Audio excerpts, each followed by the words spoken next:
Hi dear friends, welcome back to Aadi's vlogs. അപ്പോൾ എല്ലാവർക്കും മഹാശിവരാത്രി ആശംസകൾ. അപ്പോൾ നമ്മുടെ തിരുവനന്തപുരത്തുകാർക്ക് ശിവരാത്രി എന്ന് പറയുമ്പോൾ തന്നെ മനസ്സിൽ ഓടി വരുന്ന ഒന്നാണ് ഇലയപ്പം. അപ്പം ബാക്കിയുള്ള വടക്കോട്ടുള്ള ആ ഭാഗത്ത് എന്താണ് നിങ്ങൾ ഇലയപ്പം ഉണ്ടാക്കുമെന്നൊന്നും അറിയില്ല. അപ്പോൾ നിങ്ങൾ ഇതുപോലെയാണ് ഉണ്ടാക്കുന്നതെങ്കിൽ ഒന്ന് കമൻറ്റ് ചെയ്യണം. അപ്പോൾ ഞാൻ ഇലയപ്പം ഉണ്ടാക്കിയപ്പോൾ അതിൻ്റെ റെസിപ്പി ഒന്ന് ഇടാമെന്ന് വിചാരിച്ചു. ഈ റെസിപ്പി നമ്മൾ പഴയ കാലഘട്ടത്തിൽ നമ്മുടെ അമ്മയൊക്കെ ഉണ്ടാക്കുന്ന രീതിയിലാണ് ഞാൻ ഉണ്ടാക്കുന്നത്. അപ്പോൾ ഇപ്പോഴും ഇങ്ങനെയാണ് ഉണ്ടാക്കുന്നത്. എന്നാലും നമ്മൾ പഴയ രീതിയിൽ നമ്മുടെ വട്ടയില എന്ന് വെച്ചാൽ നമ്മുടെ പൊടിയണി ഇല എന്ന് പറയും ഇവിടെ. അപ്പോൾ പൊടിയണ ഇല ഉപയോഗിച്ച് ഉണ്ടാക്കാമെന്ന് വിചാരിച്ചു. ഇപ്പോൾ പൊടിയണ ഇലയൊക്കെ കിട്ടുന്നത് ലഭ്യത കുറവുണ്ട്. അപ്പോൾ എല്ലാവരും വാഴയിലേക്കാണ് ചെയ്യുന്നത്. അപ്പോൾ ഞാൻ ശിവരാത്രി ആയതുകൊണ്ട് തന്നെ പഴയ ഓർമ്മകളും അയവറക്കാമെന്ന് വിചാരിച്ചിട്ട് പൊടിയണി ഇലയൊക്കെ തപ്പിപ്പിടിച്ച് കൊണ്ടുവന്നിട്ടുണ്ട്. അപ്പോൾ അതിൽ എങ്ങനെയാണ് നമുക്ക് ഇലയപ്പം ഉണ്ടാക്കുന്നത് നോക്കാം. അപ്പോൾ ആദ്യം തന്നെ ഞാൻ അരിമാവ് എടുത്തിട്ടുണ്ട്. നമ്മൾ ഇടിയപ്പത്തിൻ്റെയൊക്കെ മാവാണ് എടുത്തിട്ടുള്ളത്. അതിലേക്ക് ഒരു 2 സ്പൂണ് അരിപ്പൊടിയും കൂടി ചേർത്തിട്ടുണ്ട്. അല്ലെങ്കിൽ തീരെ സോഫ്റ്റായിട്ട് പോവും. അപ്പോൾ കുറച്ചൊന്ന് ഇതായിട്ടിരിക്കാൻ വേണ്ടിയിട്ട് അരിപ്പൊടി ചേർത്തിട്ടുണ്ട്. ഒരു 2 സ്പൂണ് ചേർത്തിട്ടുള്ളൂ. അത് ചൂടുവെള്ളം ഒഴിച്ച് ഈ പരുവത്തിന്, നമ്മുടെ ചപ്പാത്തിയുടെ മാവ് ഒഴിക്കുന്ന പരുവത്തിന് ആക്കിയെടുത്തിട്ടുണ്ട്. ഇതിലേക്ക് നമ്മൾ ഏലക്കായും കൂടെ ചേർത്തിട്ടുണ്ട്. ഞാൻ 2-3 ഏലക്കായും കൂടെ ഒരു ഫ്ലേവറിന് വേണ്ടിയിട്ട് ചേർത്തിട്ടുണ്ട്. പിന്നെ ജീരകം ചേർക്കുന്ന ജീരകത്തിൻ്റെ ആ ഒരു ടേസ്റ്റ് എനിക്ക് ഇഷ്ടമില്ലാത്തതുകൊണ്ട് ചേർക്കാത്തതാണ്. ചിലർ ജീരകം കൂടെ ചേർക്കും. അപ്പോൾ ഞാൻ ഇലയപ്പത്തിൽ ആ ടേസ്റ്റ് ഒന്ന് ബാലൻസ് ചെയ്യാൻ വേണ്ടിയിട്ട് ഒരു നുള്ളു ഉപ്പുപൊടിയും പിന്നെ ഏലക്കായും കൂടെ ചേർത്തിട്ടുണ്ട്. അപ്പോൾ മാവെല്ലാം ശരിയാക്കി വെച്ചിട്ടുണ്ട്. അതിനുശേഷം ശർക്കരയും തേങ്ങയും അടുത്തടുത്ത് വെച്ചിട്ടുണ്ട്. അപ്പോൾ ശർക്കര നമുക്ക് അലിയിച്ച് വേണമെങ്കിൽ അരിച്ചെടുക്കാം. ഇല്ലയെന്നുണ്ടെങ്കിൽ ചൂടാക്കി അരിച്ചെടുക്കാം. ഇല്ലയെന്നുണ്ടെങ്കിൽ നമുക്കിതുപോലെ പൊടിയായിട്ട് അതിനെ എടുക്കാം. പിന്നെ ആവശ്യത്തിന് തേങ്ങ എടുത്തിട്ടുണ്ട്.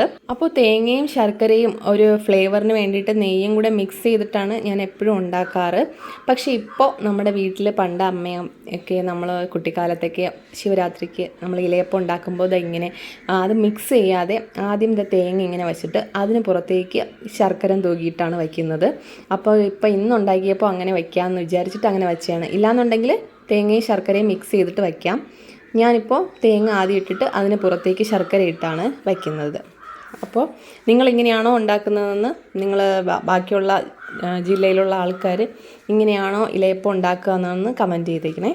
അപ്പോൾ ഇങ്ങനെ ഉണ്ടാക്കുന്നെങ്കിൽ നമ്മൾ തിരുവനന്തപുരത്തുകാരുടെ ശിവരാത്രിക്ക് മസ്റ്റായിട്ട് എല്ലാ വീടുകളിലും ഇലയപ്പം ഉണ്ടാവും. അപ്പോൾ ഇങ്ങനെയാണ് ഇലയപ്പം ഉണ്ടാക്കുന്നത് ഇവിടെ. അപ്പോൾ ഇലയപ്പം ഇഷ്ടമില്ലാത്ത ആരും ഇല്ലല്ലോ. അപ്പോൾ എല്ലാവർക്കും ഇഷ്ടമല്ല. അപ്പോൾ നമ്മളെ വയണയപ്പം, തെരളിയപ്പം, അതുപോലെ തന്നെ ഇവിടെ ഇലയപ്പം ശിവരാത്രിക്ക് മസ്റ്റായിട്ട് ട്രിവാൻഡ്രത്ത് ഉണ്ടാക്കുന്ന ഒന്നാണ്. അപ്പോൾ ഇപ്പോൾ തെരളി ഇല ഉണ്ട് വീട്ടിൽ. പക്ഷേ തെരളി ഇല ഞാനിപ്പോൾ ആറ്റുകാൽ പൊങ്കാല തുടങ്ങാറായില്ല. അപ്പോൾ എന്തായാലും ആറ്റുകാൽ പൊങ്കാലയ്ക്ക് തെരളിയപ്പം ഉണ്ടാക്കും. അപ്പോൾ അതുകൊണ്ട് ഇന്ന് വയണ ഇലയ്ക്ക് പകരം പൊടിയണി ഇല കണ്ടുപിടിച്ച് ഇലയപ്പം ഉണ്ടാക്കിയതാണ്. അപ്പോൾ പൊടിയണി ഇല എടുത്ത് നമുക്കിങ്ങനെ ഒന്ന് മടക്കി നമുക്ക് ആവി കയറാനായിട്ട് വെക്കാം. ഇപ്പോൾ എല്ലാം പൊതിഞ്ഞ് ഓരോന്നായിട്ട് റെഡിയാക്കി വയ്ക്കുന്നുണ്ട്. അപ്പോൾ എല്ലാം റെഡിയാക്കി വെച്ചിട്ടുണ്ട്. ഇനി നമുക്ക് ആവി കയറ്റാനായിട്ട് ഞാൻ ഇഡ്ഡലി പാത്രമാണ് എടുത്തിട്ടുള്ളത്. ഇഡ്ഡലി പാത്രത്തിൽ വെള്ളം ചൂടായി കഴിഞ്ഞാൽ താഴത്തെ തട്ട് വെച്ചിട്ട് അതിന് പുറത്തേക്ക് ഓരോന്നായിട്ട് പറക്കി അടുക്കി വെക്കുന്നുണ്ട്. അപ്പോൾ ഇതൊരു 15 മിനിറ്റ് നന്നായിട്ടൊന്ന് വേകണം. അപ്പോൾ വെന്തതിന് ശേഷം ഉള്ള വീഡിയോ കാണിച്ചു തരാം. അപ്പോൾ 15 മിനിറ്റ് കഴിഞ്ഞിരിക്കുകയാണ്.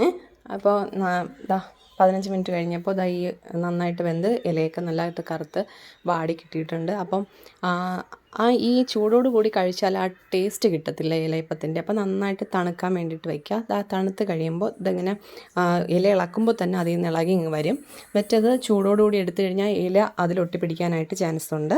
അപ്പം ഇലയിൽ നിന്ന് വിട്ട് വരാൻ വേണ്ടിയിട്ട് ഒന്ന് തണുപ്പിച്ചിട്ടെടുക്കണം. അപ്പോൾ നമ്മുടെ ശിവരാത്രിയിലത്തേക്ക് ഉണ്ടാക്കിയ ഇലയപ്പം റെഡിയായി കഴിഞ്ഞിട്ടുണ്ട്. അപ്പോൾ നിങ്ങൾ അവിടെയൊക്കെ ശിവരാത്രിക്ക് ഇലയപ്പമാണോ എന്താണെന്ന് കമൻറ്റ് ചെയ്യണം.